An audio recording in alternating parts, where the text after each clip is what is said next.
Instruyo a la Secretaría Técnica para poder ingresar a este salón de sesiones a la ciudadana Montes Márquez Gabriela Inés.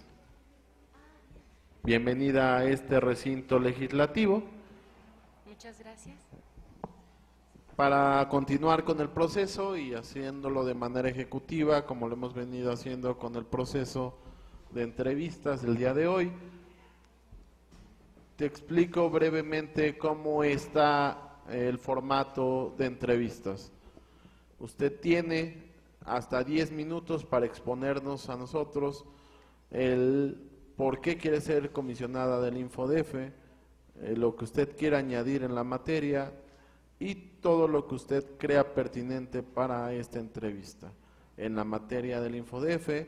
Posteriormente, los diputados de izquierda a derecha toman, le hacen preguntas a usted por no más de 3 minutos, en las cuales usted va a tener un tiempo de 5 minutos para contestarla, y posteriormente la Secretaría Técnica, de la misma manera que llegó a este salón de sesiones, la invitará a salir del mismo. Esta urna contiene una pregunta que fueron enviadas por sociedad civil, que fueron enviadas por académicos, por estudiantes interesados en la materia de transparencia, en lo cual a su suerte usted elegirá una pregunta, la contestará en el mismo pool que los diputados están hoy haciendo las preguntas. ¿Alguna duda? Está Ok, claro. entonces tiene hasta 10 minutos ciudadana Montes para hacer su entrevista. Éxito. Muchas gracias. Bueno, antes que nada, muchas gracias, buenas tardes y gracias por el tiempo que se están tomando ustedes para escucharnos a todos y cada uno de los participantes. Es una tarea pues titánica, por decirlo menos, van a estar 3 días con muchísimo trabajo. ¿Por qué quiero ser comisionada ciudadana del InfoDF, del Instituto de Transparencia de la Ciudad de México? Ya no es InfoDF, perdón la costumbre. Tengo 14 años de mi vida trabajando en el tema de combate a la corrupción, transparencia, rendición de cuentas y protección de datos personales. Desde que estudié mi carrera, mi profesión es Estudios Políticos y Gobierno, desarrollé la convicción de que todos los ciudadanos en este país merecemos un gobierno honesto, que use los recursos de manera eficiente, que se preocupe por mejorar la calidad de vida de los mexicanos, de los ciudadanos, desde el ámbito municipal hasta el ámbito federal. Conforme fui estudiando, conforme fui enriqueciendo mi formación profesional en la maestría, soy egresada del CIDE, de la Maestría de Administración y Políticas Públicas, donde estudié becada, con beca de excelencia con CONACYT, al igual que el doctorado. Fui adquiriendo un mayor bagaje que me permitió identificar la relevancia de las herramientas, de los instrumentos, de los derechos para conseguir un gobierno democrático que gobierne para y por la gente, ¿sí? En ese sentido, bueno, es que me fui metiendo en los temas primero de combate a la corrupción, después rendición de cuentas, posteriormente en transparencia y en esta última etapa de mi vida, pues en el derecho a la protección de datos personales, los cuales considero como catalizadores del ejercicio de otros derechos humanos y potenciadores para la consolidación de un Estado de Derecho democrático. ¿Por qué me gustaría ser comisionada? ¿Qué haría yo si fuera comisionada? ¿Qué propongo? ¿No? Bueno, creo que una de las primeras cosas que tendríamos que hacer en caso de que yo fuera electa sería empezar a conversar, a tener un acercamiento con el resto de los comisionados para consolidar una visión institucional y una agenda institucional a futuro. El Instituto de Transparencia tiene desde el 2006 ha logrado pues, avances muy importantes, se colocó a esta ciudad como el ejemplo nacional en materia del derecho a la protección de datos personales y también en materia de acceso a la información. Quiero destacar que la ley de la Ciudad de México fue la ley modelo al menos para 7 entidades federativas. En su momento los estados de Puebla, Campeche, Veracruz, Oaxaca nos buscaban para recibir capacitación por parte del instituto. Ahora, hoy en día me parece que es muy importante revisar con mayor detenimiento el funcionamiento, la forma de organización del instituto para resolver los recursos de revisión y las denuncias que se presentan tanto en materia de acceso a la información como en materia de protección de datos personales, porque se tienen que reducir los tiempos y no es una cuestión de plazos de carreras, es una cuestión de que este derecho implica el ejercicio de otros. Por ejemplo, cuando una persona pide el acceso a su expediente médico, la verdad es que la mayoría de los casos es porque le urge recibir una segunda opinión médica. Cuando un ciudadano pide acceder a quién fue el director responsable de obra que autorizó la obra que se derrumbó en el sismo, es porque necesita ejercer su derecho a la vivienda, ¿sí? O sea, no son derechos triviales, generalmente hay un interés jurídico válido de por medio. Entonces, es importante agilizar los procesos para resolver, para que la resolución se notifique en los 3 días hábiles siguientes que establece tanto la Ley General como la Ley de la Ciudad de México. También me parece importante empezar a avanzar y a desarrollar medidas para implementar un servicio profesional de carrera en el instituto. La Ley de Transparencia de la Ciudad ya establece la obligación de implementar un servicio profesional de carrera. En la maestría tuve la oportunidad de hacer mi tesina sobre servicio profesional y me parece que hay muchos modelos. Yo propondría un modelo flexible donde se permita la movilidad horizontal basado en la evaluación del desempeño. ¿Por qué? Porque generalmente este tipo de modelos permite atraer a los profesionales, a las personas más capacitadas, más comprometidas en un tema, que en este caso tendría que ser el derecho de acceso a la información y protección de datos personales, pero no solo atraerlos, sino mantenerlos en la organización, de manera tal que el conocimiento organizacional no se pierda con el cambio de comisionados o con el cambio de administración. También me parece importante modificar el esquema donde la dirección jurídica proyecta todo para que sean ponencias. Me parece que los comisionados tendríamos que ser responsables, digo, en caso de ser elegida, de lo que estamos sometiendo a la consideración del Pleno. La mejor manera es ser responsables del inicio al final del procedimiento. Ser el ponente quien determina en cuándo se previene, cuándo no, qué elementos se valoran, qué elementos se requieren y inclusive permite también calificar el desempeño al ver cuál es la solidez argumentativa de las resoluciones que está presentando ese comisionado al Pleno. Rendición de cuentas, por así decir, claramente. Eso es por lo que respecta al interior del instituto. Hacia el exterior, que eso es muy importante, me parece relevante dar continuidad a gran parte del trabajo que se ha hecho. La verdad es que el instituto pasó, de tener una imagen muy negativa a tener un posicionamiento nacional significativo. Existen las ferias de la transparencia, hay cursos, hay una gran cantidad de servidores públicos capacitados, digo, por decir un dato de acuerdo al portal de datos abiertos del instituto, tan solo en 2017 capacitaron a 17.679 servidores públicos en línea y 5.530. El número no es lo relevante es saber si esos cursos permitieron que los servidores públicos cumplan con la ley, conozcan el contenido de la ley y sean capaces de internalizar los valores que este derecho implica. Entonces, ¿a qué voy?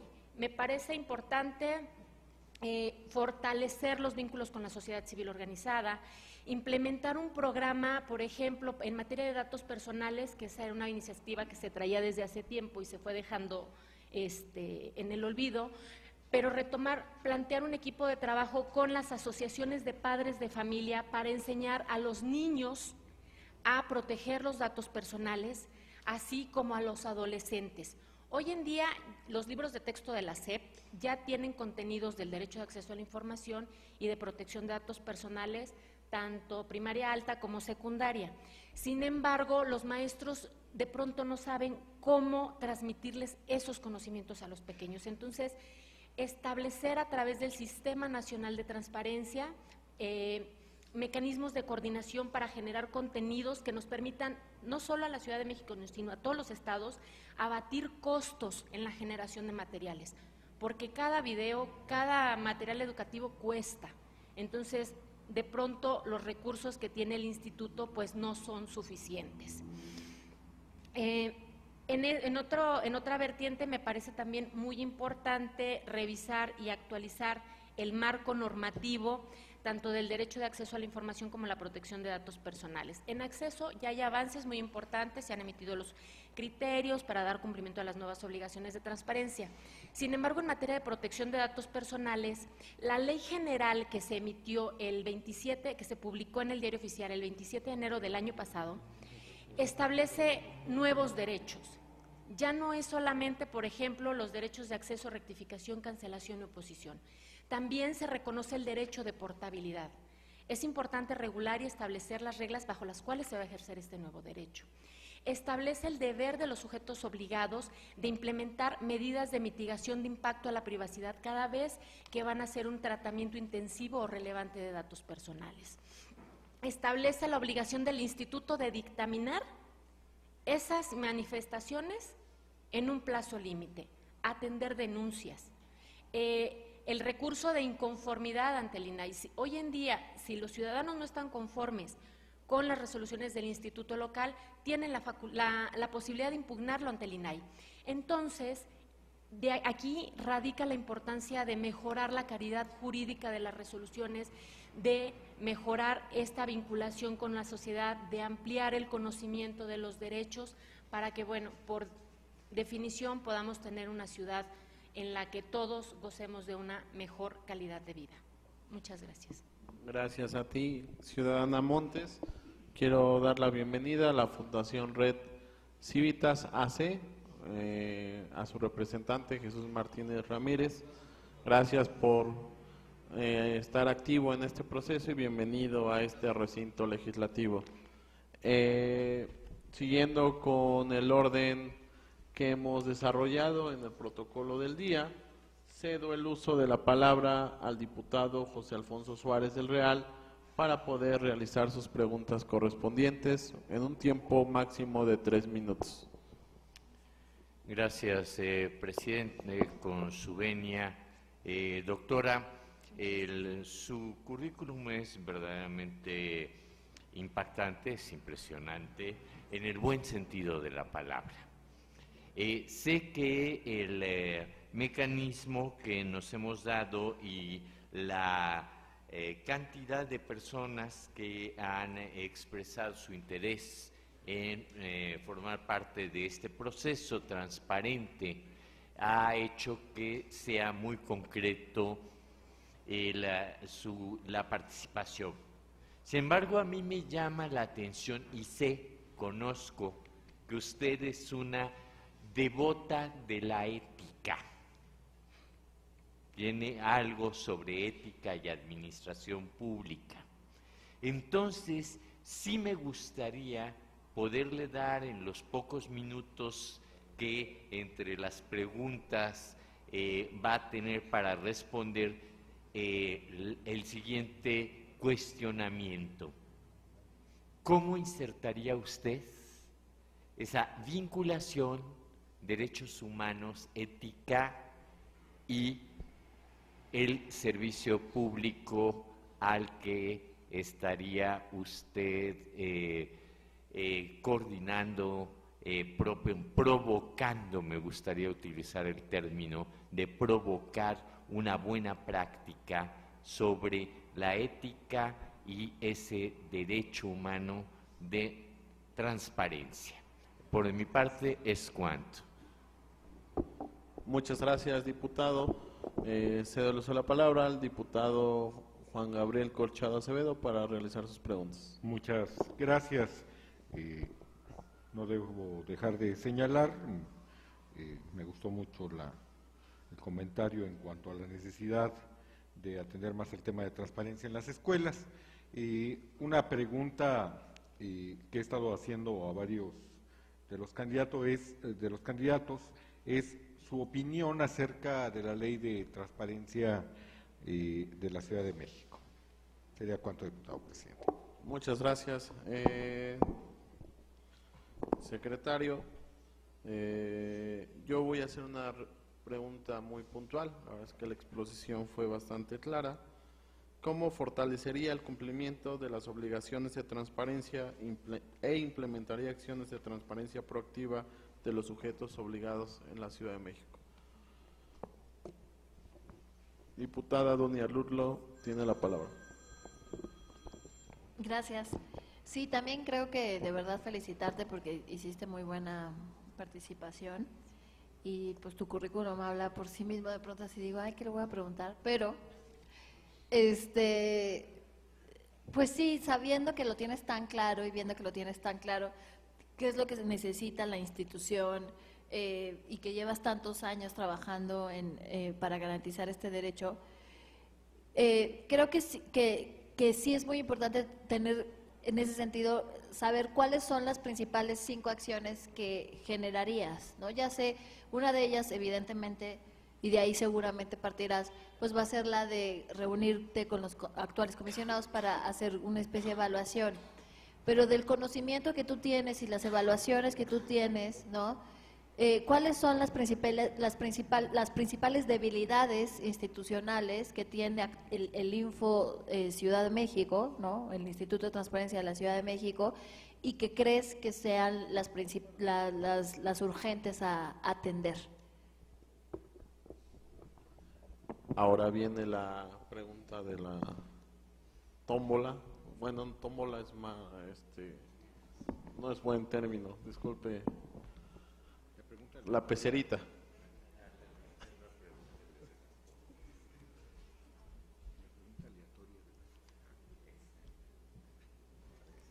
Dice, la imagen es un dato personal. ¿Constituye el derecho a la propia imagen o pertenece al derecho a la privacidad? Ok. A partir de este momento tiene 5 minutos para responder las preguntas de los compañeros y de la sociedad. Diputada Janet. ¿No? Ok. Muchas gracias. Adelante. Respecto a cómo insertaría el tema de derechos humanos, ética en el servicio público. Desde hace años ya el Banco Mundial emitió inclusive protocolos y metodologías para fomentar la construcción de una infraestructura ética en las organizaciones públicas. Más que hablar de principios, valores, se habla de cómo hacer que los servidores públicos internalicen como parte de su actuación cotidiana los valores como respeto a derechos humanos, honestidad, integridad, como capacitación, preparación, diciéndoles cuáles son las implicaciones, las sanciones, modificando el esquema de incentivos, que eso es una cuestión muy importante que hace la transparencia. Con el Sistema Nacional Anticorrupción, mucha información va a ser pública. Servidores públicos sancionados, bueno, ya es público en el Registro Nacional de Servidores Públicos Sancionados e Inhabilitados, pero se va a integrar, por ejemplo, cuántos contralores han ejercido y en qué casos la abstención de sancionar, ¿no? Y aunado a esto la 3 de 3 y demás información que van inhibiendo, por un lado, la propensión a incidir o no en actos corruptos o contrarios a las leyes, porque no todo lo que es contrario a la ley es corrupto por sí mismo, ¿no? Entonces, se podría usar una metodología como la que sugiere el propio Banco Mundial, que es una metodología ya muy probada. Yo en la tesis doctoral pues incluso propongo también un modelo sobre cómo identificar e inhibir la propensión de los servidores públicos a incidir en actos corruptos. Respecto a la ley de transparencia, la ley de transparencia de la Ciudad de México se ha caracterizado por siempre tener algo innovador. A mí me parece que es una buena ley. No solo cumple con la ley general, sino se excede. Un ejemplo es la 3 de 3, es la primera entidad federativa en tenerla. Después sale en el Sistema Nacional Anticorrupción, pero para no variar, digamos, es algo que exporta la Ciudad de México. Anteriormente ya se había exportado, por ejemplo, el Telinay. Empezó siendo el Telinfo-DF, hoy es el Telinay. Esta es una herramienta y un instrumento que permite y facilita de manera impresionante el ejercicio de los derechos ARCO y de información pública. ¿Por qué? Porque no solo es presentar una solicitud por teléfono, las operadoras asesoran, orientan sobre qué es lo que tiene que hacer la gente, cómo presentar las solicitudes, ante qué instancias, cuando están inconformes, cómo recurrir, cómo presentar el recurso de revisión. Entonces, me parece que es una buena ley, digo, por poner un ejemplo, sé que hay muchas virtudes, pero es poco el tiempo. Respecto, me dice, ¿cómo fortalecer el cumplimiento y las obligaciones de transparencia en transparencia proactiva? Y me iré un poco más allá, no solo en materia de transparencia, sino también las nuevas obligaciones que impone la Ley General de Protección de Datos Personales, porque no perdamos de vista que de acuerdo al segundo transitorio, si al 27 de julio no se ha emitido una ley estatal armonizada con la Ley General entra en vigencia de manera directa en la entidad federativa. Entonces, al día de hoy, pues ya se tendrían que estar cumpliendo varias de las disposiciones de esa ley general. ¿Cómo? Primero, capacitación focalizada, práctica para todos los sujetos obligados, y eso se vincula con las acciones que se tendrían que hacer. Es indispensable revisar los esquemas de capacitación. Los servidores públicos de la Ciudad de México no necesitan, la gran mayoría, cursos generales, necesitan ya cursos específicos, operativos, prácticos, un poco como los que se hicieron, los que se implementaron cuando tuve la oportunidad de ser directora de datos personales en el InfoDF, que hacíamos talleres para que cumplieran con todas y cada una de las obligaciones que establecía la ley de protección de datos personales para el Distrito Federal. De esa manera, cuando me retiré para trabajar en el INAI, que fue en 2014, a esa fecha, el 90% de los sujetos obligados tenían un 100% de nivel de cumplimiento de las disposiciones de la Ley de Protección de Datos Personales. Entonces, creo que implementaré un esquema similar, muy focalizado y práctico, operativo prácticamente. Otra de las acciones, por ejemplo, que se desarrollarían, además, el acercamiento con las escuelas, las asociaciones de padres de familia, firmar convenios, retomar convenios con las organizaciones de la sociedad civil organizada, implementar, por ejemplo, trabajar con organizaciones, ojo, y no solo las organizaciones especializadas de transparencia, trabajar con, por ejemplo, las asambleas condominales. Actualmente ha habido al menos 5 procedimientos de protección de derechos donde asambleas condominales han sido sancionadas por no conocer la normativa en materia de protección de datos personales. Apoyarnos de estas instancias de coordinación vecinal, de juntas de barrio, para darles a conocer no solo el derecho de datos, sino de acceso a la información, que sepan cómo acceder a información para saber si el establecimiento que se puso en la esquina de su casa cumple con los permisos y licencias, si la obra que se está construyendo cumple con todos los permisos y licencias. Por ejemplo, hay una asociación vecinal en la Benito Juárez, que es donde tuve la fortuna de vivir por un tiempo, donde la asociación condominal, o sea, la junta de barrio, se encargaba de que cada vendedor ambulante que se ponía, le presentaban la solicitud, quiero el permiso de venta, no existía evidentemente, le respondían y con eso iban y presentaban la denuncia para pedir que se le retirara. En 8 años que viví ahí, no hubo crecimiento de vendedores ambulantes. Este es como un ejemplo. Cuando algún vecino pintaba su raya de este es estacionamiento privado porque la delegación me da permiso, yo lo llegué a hacer, lo confieso, pedíamos solicitudes, oye, quiero el permiso de estacionamiento especial, no, pues no existe. Se lo enseñábamos al señor que decía que le habían dado su permiso especial. Cosas simples, ordinarias, o sea, pequeñas, que de verdad contribuyen a mejorar la calidad de vida de los ciudadanos. Yo retomaría el contacto con ese tipo de organizaciones, con ese tipo de asociaciones, y no solo con las organizaciones expertas en derecho de acceso a la información, derechos humanos, datos personales. Ellas ya son expertas, trabajan ya con las instituciones, son comprometidas. Tenemos que cambiar el enfoque y acercarnos a población que no está siendo atendida por estos derechos, para que tengan los beneficios que genera su ejercicio. Muchas gracias, ciudadana Montes.